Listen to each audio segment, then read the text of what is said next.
Peggy 18.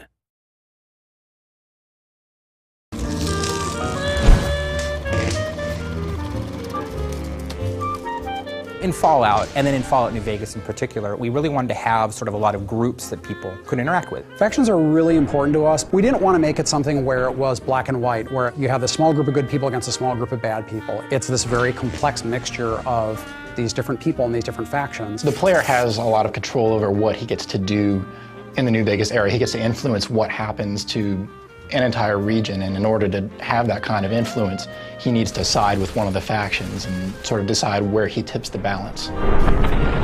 It's all about war, and that's what Fallouts have been about, is war, and so how we're really showing that is war between these factions.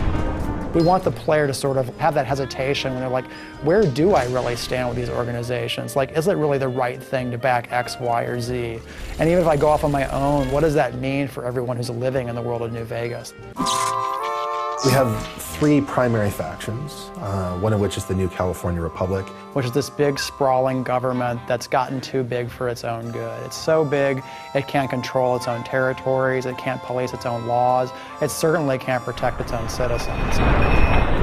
On the other hand, approaching from the east, looking to lock horns of the New California Republic, is this huge army of slavers called Caesar's Legion. Which is this terrifying war band of slaves that has come from out of the Grand Canyon area that is just conquering everything in its path. NCR and Caesar's Legion are sort of stalemated at the Colorado River and at Hoover Dam. Hoover Dam is one of our signature locations in the game, and to be honest, it's what everyone is fighting over. It's still able to provide power for part of the region, which is its big draw. Of course, Mr. House is playing into it as well, because Mr. House doesn't want NCR to win, ultimately, because he doesn't want them to take control of the Strip. But that's not going to happen, because you're going to work for me. The general idea is that we have the three major factions, Mr. House, NCR, and Caesar's Legion, but then there are all these sub-factions like the Great Khans, the Powder Gangs, the Kings, the Boomers, the Followers of the Apocalypse, and the player can go to those groups and try to shift alliances. We want the player to experience those factions. We want them to know what politics are at stake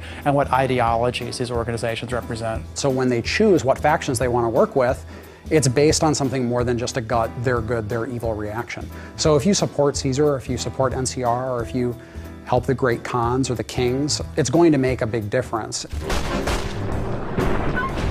You can decide, you know what, I don't think any of you are really particularly well suited to be running this place, so I'm gonna fix that. That's where you essentially are either the active champion of Vegas, or you basically just said, it's anarchy now.